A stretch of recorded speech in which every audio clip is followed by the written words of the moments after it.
The Urantia Book. Part 1. The Central and Super Universes. Paper number 1. The Universal Father. The Universal Father is the God of all creation, the first source and center of all things and beings. First, think of God as a creator, then as a controller, and lastly, as an infinite upholder. The truth about the Universal Father had begun to dawn upon mankind when the prophet said, "You, God, are alone. There is none beside you. You have created the heaven and the heaven of heavens.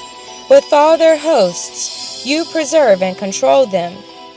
By the sons of God were the universes made. The Creator covers himself with light, as with a garment, and stretches out the heavens as a curtain." Only the concept of the Universal Father, one God in place of many gods, enabled mortal man to comprehend the Father as divine creator and infinite controller. The myriads of planetary systems were all made to be eventually inhabited by many different types of intelligent creatures, beings who could know God, receive the divine affection, and love Him in return. The universe of universes is the work of God and the dwelling place of His diverse creatures. God created the heavens and formed the earth. He established the universe and created this world, not in vain. He formed it to be inhabited. The enlightened worlds all recognize and worship the Universal Father, the eternal Maker, and infinite upholder of all creation.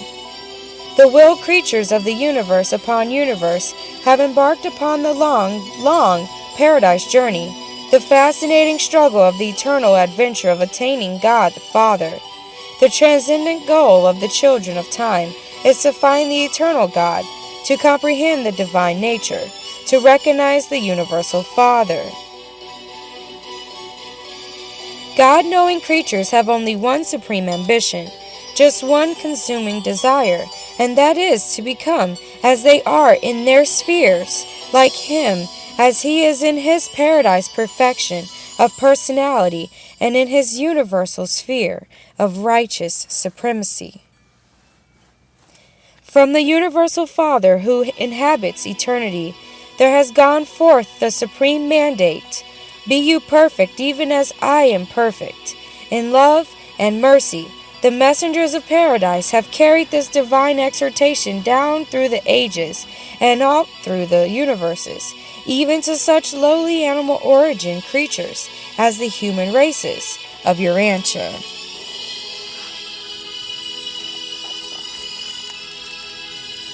This magnificent and universal injunction to strive for the attainment of the perfection of divinity is the first duty and should be of the highest ambition of all the struggling creation of the God of perfection. This possibility of the attainment of divine perfection is the final and certain destiny of all man's eternal spiritual progress. Urantia mortals can hardly hope to be perfect in the infinite sense, but it is entirely possible for human beings, starting out as they do on this planet, to attain the supernal and divine goal which the infinite God has set for mortal man.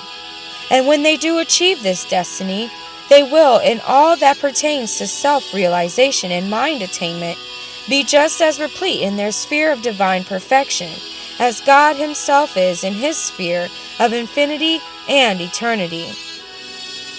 Such perfection may not be universal in the material sense, unlimited in the intellectual grasp, or final in spiritual experience, but it is final and complete in all finite aspects of divinity and will, perfection of personality motivation, and God consciousness. This is the true meaning of that divine command, "Be you perfect even as I am perfect," whichever urges mortal man onward and beckons him inward in that long and fascinating struggle for the attainment of higher and higher levels of spiritual values and true universe meanings.